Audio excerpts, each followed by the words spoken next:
नमस्कार। आज देखिए अपने पास में क्वेश्चन है। इक्वेशन है p square plus two p x minus y equal to 0। अब इस इक्वेशन में हमें इसका व्यापक ज्ञात करके सी डिस्क्रिमिनेंट पी डिस्क्रिमिनेंट देखना है और फिर इनकी सहायता से जो भी विचित्र हल बनता है या और कोई सा बाह्य बिंदु पर जो बनता है हमें ज्ञात करना है। तो देखिए इक्वेशन है p square plus two p x minus y equal to 0। यहां से इसको मैं x के लिए हल कर लेता हूं। अब x के लिए अगर हल कर रहे हैं तो सबसे पहले आप x का मान ज्ञात करोगे। x 2px इक्वल टू हो जाएगा y माइनस पी स्क्वायर और जब 2p से डिवाइड कर देंगे तो x equal to y upon 2p और माइनस पी स्क्वायर को डिवाइड कर दो आप लोग 2p से तो ये आ जाएगा p by 2। Equation number first. ये तो अपने पास में x आ गया, ठीक है। अब x आ गया तो जैसे हम लोग x ज्ञात करते हैं तो फिर अवकलन करते हैं y के सापेक्ष। तो यहाँ अवकलन करिए y के सापेक्ष।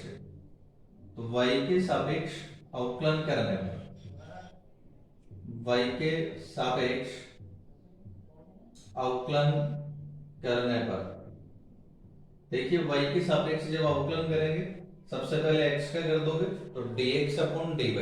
अब चूंकि यहाँ जो p है इस p का मतलब क्या है dy बाई dx। इसका मतलब 1 अपॉन dx अपॉन dy को आप लोग लिख दोगे 1 अपॉन p इक्वल टू इसका जो अवकलन है अपन गुणा के नियम से कर लेंगे। एक बार 1 अपॉन 2p और y का जो अवकलन है 1 हो जाएगा। एक बार प्लस y अपॉन 2 लिख दीजिएगा। 1 बटा p का अवकलन आप जानते हैं माइनस 1 बटा p स्क्वायर और y के सापेक्ष कर रहे हैं तो p का जो अवकलन है dp अपॉन dy माइनस इस p बाई 2 में 1 बटा 2 तो कांस्टेंट है और p का अवकलन हो जाएगा dp अपॉन dy। ठीक है भाई, पक्षांतरण कर लीजिएगा तो 1 बटा p और माइनस 1 अपॉन 2p। तो 1 अपॉन p में से 1 अपॉन 2p जब आप घटा लोगे तो आ जाएगा 1 अपॉन 2p और ये माइनस है तो plus y upon 2p square dp upon dy और plus 1 upon 2 dp upon dy equal to 0। अब देखिए 1 बटा 2 इन सब में से कॉमन है और 1 बटा 2 को जब दाईं तरफ कर दोगे तो 0 से मल्टीप्लाई होके बन जाएगा 0। अब आपके पास में जो बचा उसमें से देखो dp अपॉन dy को अपन कॉमन ले लेते हैं और dp अपॉन dy कॉमन ले लेंगे तो आ जाएगा y बटा p स्क्वायर और प्लस यहाँ से आपके पास में 1 ही बचेगा तो 1, ठीक है। और ये एक पद बचा आपके पास में यहाँ से 1 अपॉन p, इसका अपन पक्षांतरण करते हैं अगर तो ये हो जाएगा minus 1 upon p then dp upon dy LCM p square आ जाएगा तो p स्क्वायर बन जाएगा y plus p square equal to minus 1 upon p और p से p हो जाएगा मल्टीप्लाई। अब इसको हल करके हम लोग dy अपॉन dp ज्ञात कर लेंगे और dy अपॉन dp जब ज्ञात करेंगे तो देखिए क्या बनेगा dy upon dp equal to तो ये बच जाएगा y प्लस ये माइनस एक तो y plus p square upon p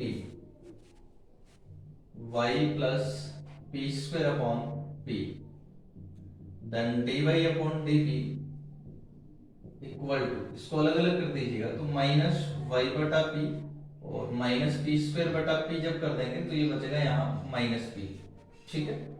अब चूंकि ये y में रैखिक अवकल समीकरण है, अब y में रैखिक अवकल समीकरण से जो y बटा p का पद है इसका पक्षांतरण कर लेंगे हम लोग एक बार। इसका जैसे ही पक्षांतरण करेंगे तो dy अपॉन dp ये जो माइनस है ये प्लस हो जाएगा y upon p equal to minus p, ठीक है। रैखिक अवकल समीकरण आ गया। अब रैखिक अवकल समीकरण है तो इसका हल करने के लिए सबसे पहले ज्ञात करेंगे IF। तो यहां से इसका IF ज्ञात करिएगा। IF किस प्रकार से देखेंगे, देखो e की पावर इंटीग्रेशन y का जो गुणांक है क्या है यहाँ पर 1 अपॉन p और समाकलन करेंगे p के सापेक्ष तो dp।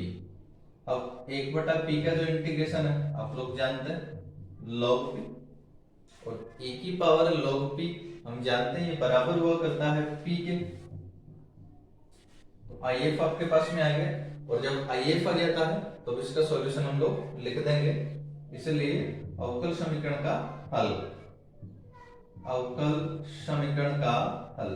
अब इसका जो सॉल्यूशन है देखिए भाई किस प्रकार से हम लोग लिखेंगे। सबसे पहले y में रैखिक था, इसलिए हम लिखेंगे y इंटू आई एफ। तो आप लिखेंगे यहाँ पर y into I F equal to integration, यहाँ पर जो q है, q का मतलब यहाँ माइनस p है, तो माइनस p और into I F dt। I F का वैल्यू में पुट कर देंगे तो y इंटू आई एफ आपके पास में p आ गया इक्वल टू माइनस p को, और आई एफ भी आपके पास में यहाँ p है, तो p को p से मल्टीप्लाई कर दोगे p स्क्वायर हो जाएगा dp। Then yp equal to minus p square का जो इंटीग्रेशन है ये आपके पास में हो जाता है p क्यूब अपॉन 3। तो p स्क्वायर का इंटीग्रेशन करेंगे हम लोग, ये आ जाएगा p क्यूब अपॉन 3, और एक कांस्टेंट हम लोग इसमें ऐड कर देते हैं। कांस्टेंट को मैं यहाँ 2k लिख देता हूँ। सपोज कांस्टेंट मैंने क्या लिख दिया है 2k। ये 2k क्यों लिखा है इसका मतलब आगे आपको समझ में आ जाएगा जब हम लोग करेंगे। तो yp equal to minus P cube upon 3 plus 2k। तो यहां से हल करके y हम लोग ज्ञात कर लेंगे। अब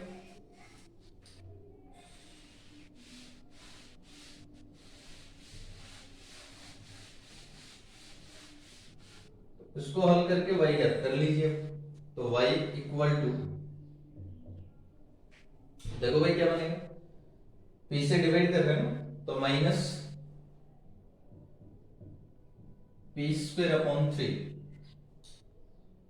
प्लस, या एक ऐसा कर लेते हैं अपन, इसको 3 से मल्टीप्लाई कर लेते हैं दोनों पक्षों को।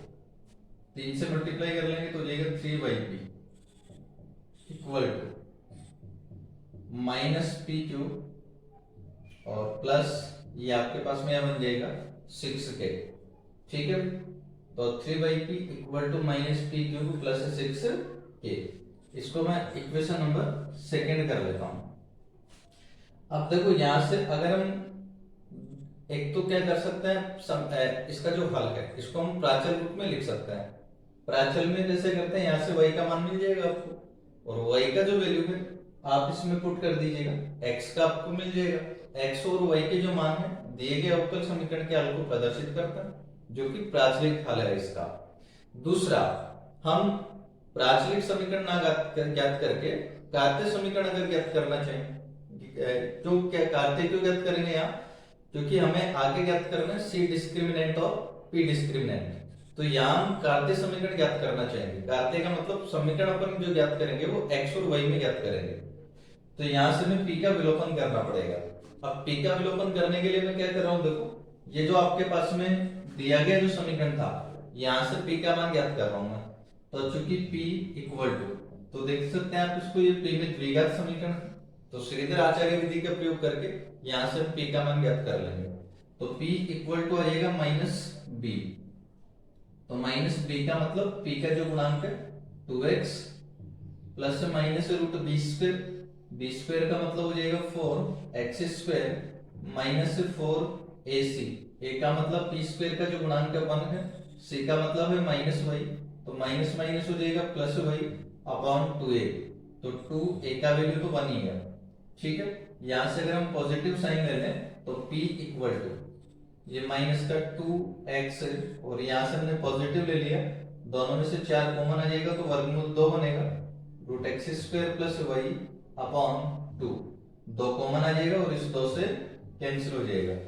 तो p इक्वल टू आ जाएगा आपके पास में minus x plus root x square plus y, और ये जो p आपके पास में आ गया इसका वैल्यू हम पुट कर देंगे समीकरण 2 में। तो p का मान समीकरण 2 में रखने पर, p का मान समीकरण 2 में रखने पर, p का मान समीकरण 2 में रखने पर, तो p का वैल्यू पुट कर देंगे हम समीकरण 2 में। जैसे ही समीकरण 2 में p का वैल्यू पुट करेंगे तो इसका जो समीकरण है ये कार्तीय रूप में हमें प्राप्त हो जाएगा। तो p का वैल्यू पुट करिए, देखो समीकरण 2 में क्या बनेगा, 3yp है, तो 3y और इंटू p, तो p का वैल्यू पुट करिए भाई, माइनस एक्स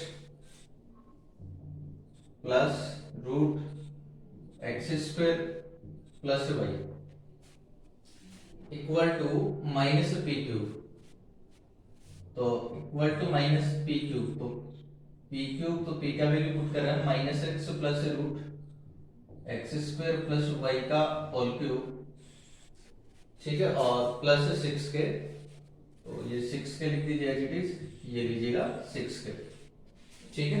अब इसको हल कर लीजिएगा, हल करेंगे तो मल्टीप्लाई कर दो 3y को अंदर, तो माइनस 3xy और plus 3y root x square plus Y equal to, यहां से देखिए ये तो आपके पास में माइनस का ही, इसका आप लोग प्रसार करोगे भाई a प्लस बी का a माइनस बी का होल क्यूब, या नेगेटिव चिन्ह है ना, तो a माइनस बी का होल क्यूब। तो सबसे पहले तो देखिएगा x का क्यूब जब करोगे तो नेगेटिव आएगा, तो माइनस एक्स क्यूब, फिर फॉर्मूला में आता है 3a स्क्वायर b, यानी कि अब की बार x का स्क्वायर करेंगे इसलिए पॉजिटिव हो जाएगा, तो हो जाएगा plus 3x square root x square plus y.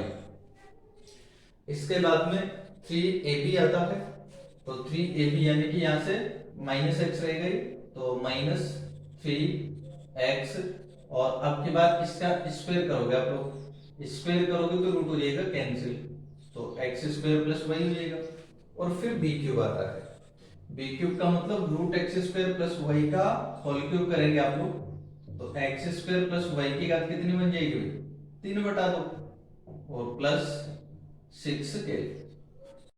इसके बाद में अपन पक्षांतरण करके root x square plus y के पदों को एक तरफ करेंगे, और जिनमें रूट नहीं है उनको एक तरफ कर देंगे।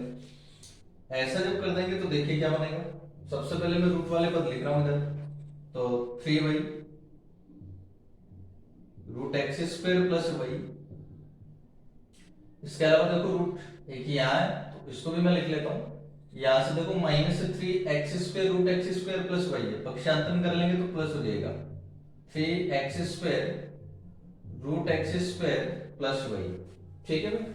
और इसके अलावा एक ये वाला पद आप लोग ले लेंगे, तो यहाँ देखिए माइनस है ये भी, और पक्षांतरण कर लेंगे तो प्लस हो जाएगा एक्स स्क्वायर प्लस वाई की घात 3/2 का, 3/2 का मतलब इसमें भी रूट है ना, और बाकी जो पद बच गए उनका पक्षांतरण कर दीजिए, तो इक्वल टू, देखो यहां से हो गया ये माइनस माइनस प्लस हो जाएगा एक्स क्यूब, इसके अलावा एक यहां से देखिए ये रहा, इसको मल्टीप्लाई करके लिख दीजिए, माइनस माइनस तो प्लस हो जाएगा, तो 3x क्यूब प्लस 3xy, ठीक है।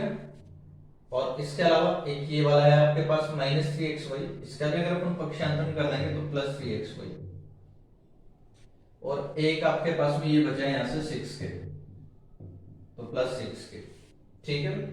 अब इसको हल करिएगा तो इनमें से दोनों में से देखिएगा ये 3 root x square plus Y आ जाएगा कॉमन, तो दोनों में से 3 root x square plus Y को कॉमन ले लिया, तो अब बताइए क्या बचा भाई, यहां से आपके पास में क्या बचा y, और प्लस यहां से आपके पास क्या बचा है एक्स स्क्वायर, और प्लस ये रहा आपका एक्स स्क्वायर प्लस वाई की घात 3/2 इक्वल टू, इधर से देखिए x cube 3x cube total हो जाएगा 4x क्यूब, और प्लस 3xy टोटल आपके पास हो जाएगा 6xy, और प्लस 6 के। देन अब देखो क्या बन रहा है यहाँ पर, ये 3, और इसको देखिए एक्स स्क्वायर प्लस वाई को जैसे root x square plus y से मल्टीप्लाई कर दोगे आप लोग तो कितने हो जाएंगे, एक्स स्क्वायर प्लस वाई की घात हो जाएगी 3/2, और plus x square plus y की घात 3/2 equal to 4x cube plus 6xy plus 6k, ठीक है। अब देखो 3 तो ये हो गए, एक ये टोटल कितने हो गए 4, तो टोटल 4 हो गए, तो ये आपके पास में हो गया 4x स्क्वायर प्लस वाई की घात 3/2 equal to 4x cube plus 6xy plus 6k, ठीक है। अब इसके दोनों पक्षों को 2 से डिवाइड कर देते हैं एक बार, तो अपन और 2 से डिवाइड जब करेंगे तो फिर देखते हैं क्या बनेगा। हाँ भाई, इसके दोनों पक्षों को 2 से डिवाइड करिए, 2 से डिवाइड कर देंगे तो यहां बचेगा 2 into x square plus y, और इसके बाद 3/2 इक्वल टू, ये बचा आपके पास में 2x³ प्लस यहां से बचेगा 3xy, और ये आपके पास में बचेगा 3k। ठीक है, और अब इसके दोनों पक्षों का स्क्वायर कर दीजिए। दोनों पक्षों का हम लोग जैसे स्क्वायर कर देंगे, स्क्वायर करने पर ये आपके पास हो जाएगा 2 का स्क्वायर हो जाएगा 4, x² प्लस वाई का होल क्यूब बचेगा इक्वल टू, इस साइड आपके पास में हो जाएगा 2x³ प्लस 3xy, और प्लस ये जो 3k है इसको हमने लिख दिया यहाँ पर c, और इसका होल स्क्वायर। यहाँ जो c है ये किसको लिखा हमने, 3k को, तो ये आपके पास में इसका व्यापक आ गया। 4 इंटू x² प्लस वाई का whole cube equal to 2x³ plus 3xy plus c का होल स्क्वायर।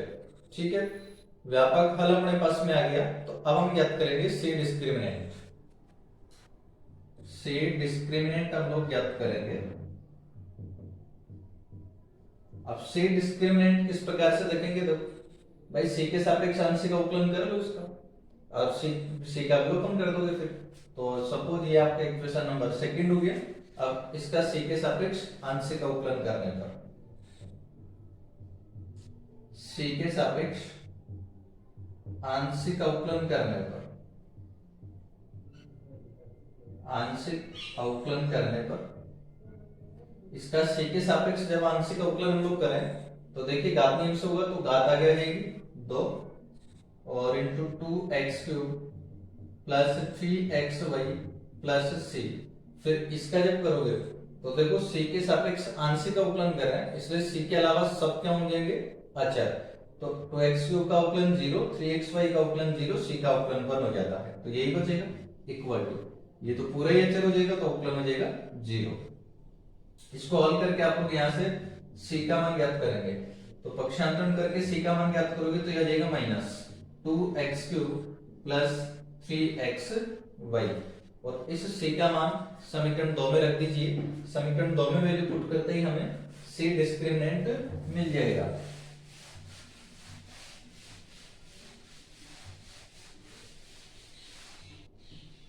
तो अब c का वैल्यू पुट कर देंगे हम लोग, c का मान समीकरण 2 में रखना है,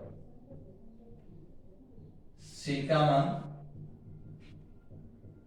समीकरण 2 में रखने पर अब c का वैल्यू पुट कर दीजिए समीकरण 2 में।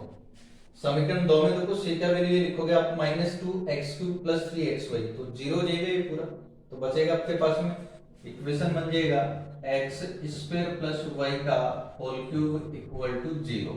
ये अपने पास में आया c विवेचक, c डिस्क्रिमिनेंट।